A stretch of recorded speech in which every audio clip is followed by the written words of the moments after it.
On the other end, a little part of you just tingling. Wouldn't you like to be out there watching it coming in? Oh, yes, and so would you. It's interesting, though. I've never seen it from the mission control point of view, and these guys, I expect, are going to be just as excited as they have every other time.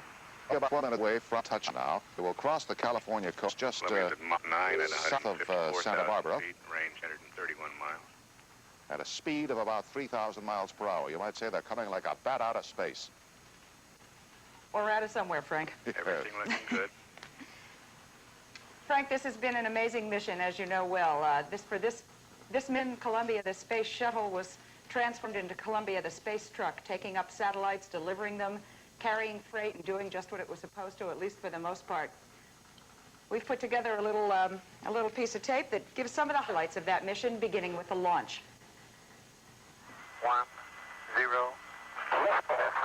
It began the way the flight planners had dreamed it, a flawless launch for Columbia's 5th journey into space. And at first, there was only good health and good spirits for the 4 men in their machine. Just 8 hours into their mission, they carried out their major objective, the deployment of the first commercial satellite from the shuttle's payload bay. With mission specialist Joe Allen at the cameras, his partner, Bill Lenore, activated the mechanisms to set the giant drum of electronics spinning, then sprung it out of the orbiter. It worked, and the folks down in Mission Control celebrated the beginning of Shuttle as an operational vehicle. Aboard Columbia, Lenore playfully claimed his reward, some zero-gravity peanuts, and then they concentrated on the next task. This time, it was Lenore at the monitors and Joe Allen at the mobile launch pad, this time to send aloft a second satellite. It performed as perfectly as the first, with the help of a little musical license from the crew.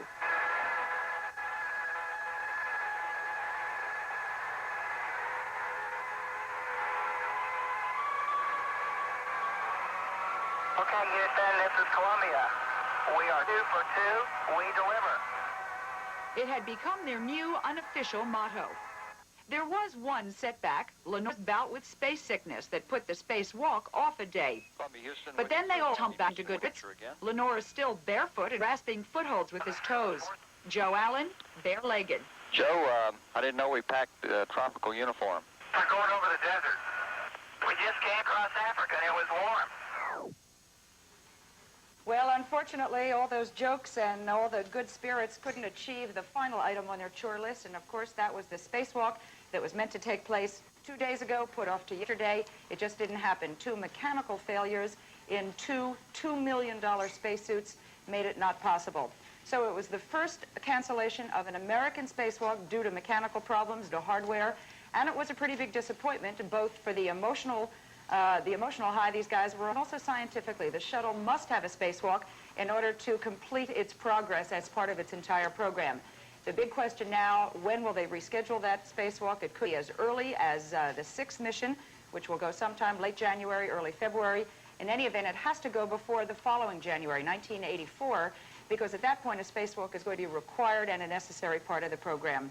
But that's really been the only disappointment of this otherwise very, very perfect 5th mission of Columbia. Frank? Thank you, Len. They've crossed the California coastline now. I just want to give you some indication of how fast they're moving.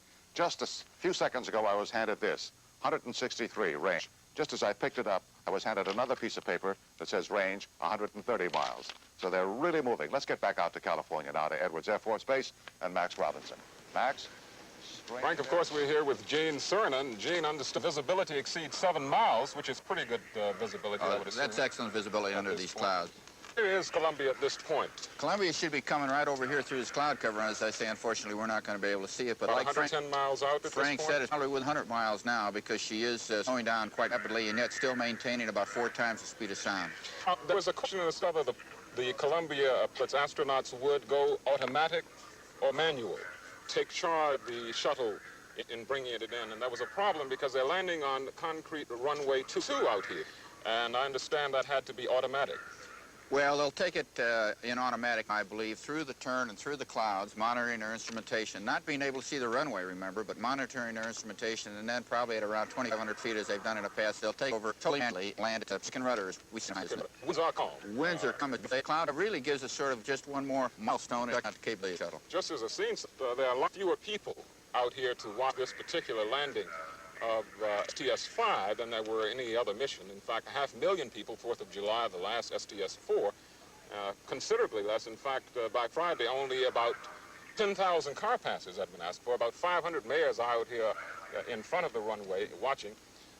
Our coverage of Space Shuttle Columbia will continue in a moment.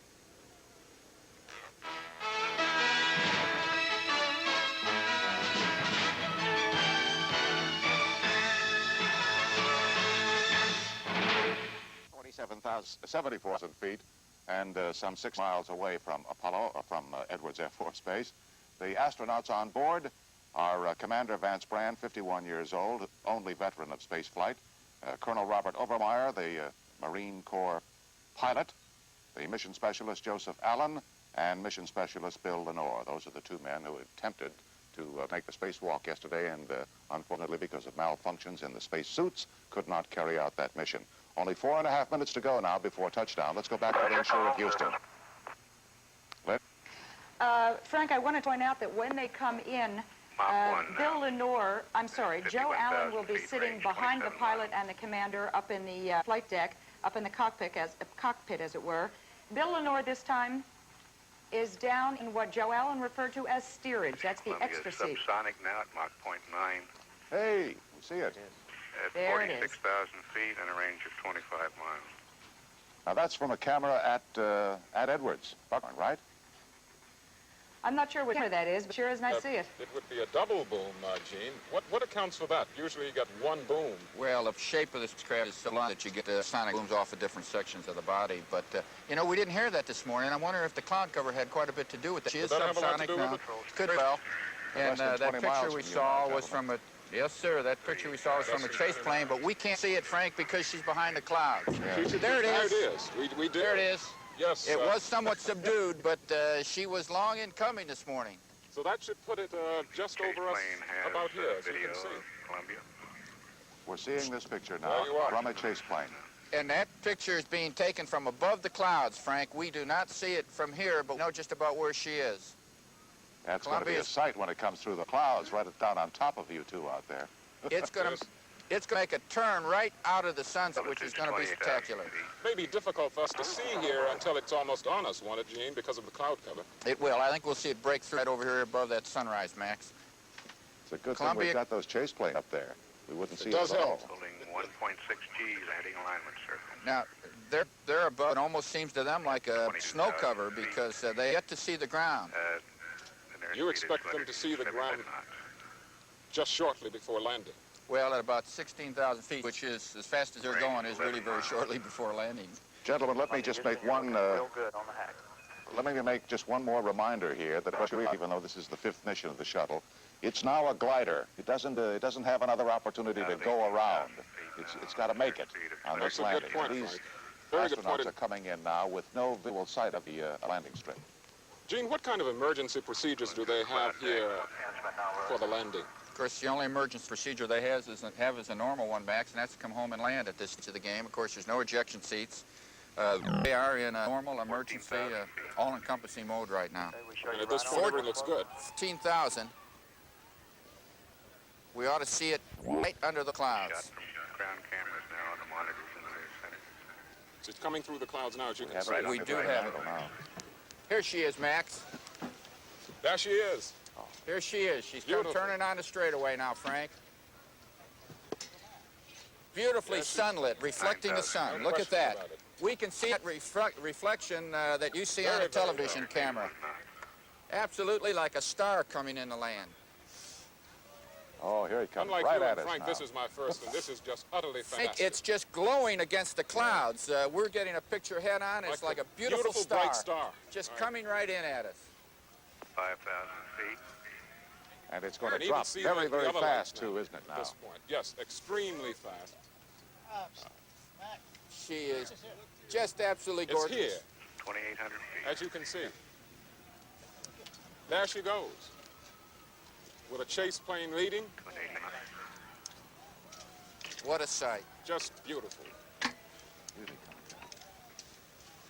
You still get the feeling this is an airport with an ordinary commercial Down. jet landing. Gear is down. But no, that You tell the crowd is holding their breath at this point. Gear is down.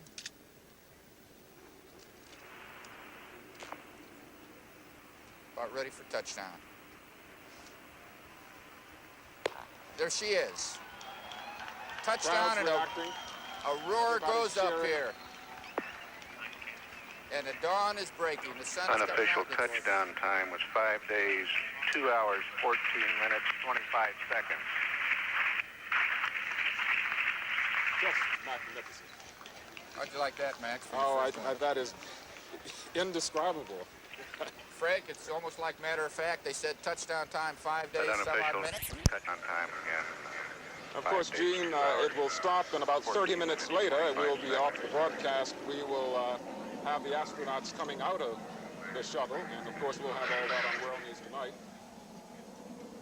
Doesn't look too beat up, does she, the old bird? No, but she deserves a rest. She's going to go in and, I guess, maybe get a facelift for the flight next year. Yes, she will. What kind of changes will be made there, Gene? Pardon? What kind of overhaul will be done with the Columbia? Well, they'll take out the ejection seat, a lot of flight instrumentation they use for the test flight. They'll reconfigure it for the European Space Lab that she's going to carry as a payload. There it is. They're going to give it more capability, but fuel cells give it more electrical power, increase the capability to carry 6 passengers, or 6 crewmen, really. Adding the galley. Well, you need more food when you get that many people. Of course, third tiles will be replaced, as always. and of course, she's been in business, in service now for over a year, and they need to upgrade her. Upgrading the shuttle engines, as you would do on any aircraft that had used engines. She's a proud lady, Frank. Max, Lynn, sitting out here in the daylight and the sunrise. Gene, let's look at it again. Let's get a replay of the landing of STS-5 Columbia as she came in on this wonderful morning. The clouds didn't seem to matter very much.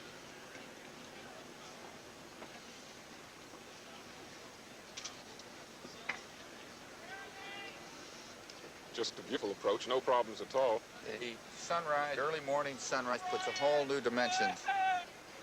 Now remember, gentlemen did not see the Edwards until they were turning into that phase of the landing. So they were down the hardly for just a few seconds, as a matter of fact, you're talking about. Exactly. Didn't seem to matter very much, though, because Vance made a beautiful landing. The shuttle has formed, I believe, beyond what people expected it to.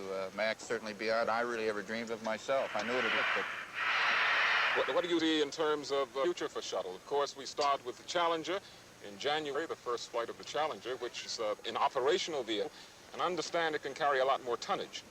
Well, it's gonna be great. Here's a new replay of it coming straight in. Cloud cover in the background. There's something majestic about her. You feel her presence as she descends upon you. And the interesting, of course, the descent is extremely steep, almost falling like a rock. People compared it to, but it doesn't look anything like a rock there. Come land here, and the land here this time we're probably about 200 feet above the surface of the ground. There was hardly any wind out here at all, man. Perhaps a perfect morning. You see a little contrast, a little moisture coming on the wingtips this morning. As a matter of fact, I've been able to test what crosswind would do to the shuttle when it lands. In fact, they need to do that, don't they, at the time of the future. There it is. STS-5 landing here at Edwards Air Force Base, runway 2, the Concord runway. Thank you, Max and Eugene. So, Columbia Space Shuttle has entered her 5th flight. There have been 3 this year. Columbia now get a rest and will not be back into operation again until the fall of next year. But there will be 12 flights, 5 shuttle flights next year, I should say, and then 12 in 1984 and 16 scheduled in 1985. So, believe it or not, one day this sort of will become routine. Not, I suspect, to anybody who's ever watched it really take off or land. Vance Brand, Bob Overmeyer, Joe Allen, and Bill Lenore are down. They are safe. They've accomplished their mission. Columbia is home once again at Edwards Air Force Base. For Max Robinson and Gene Cernan and Lynn Scher in Houston, this is Frank Reynolds. We'll have a complete report on the landing of Columbia on ABC World News Night. Good for now.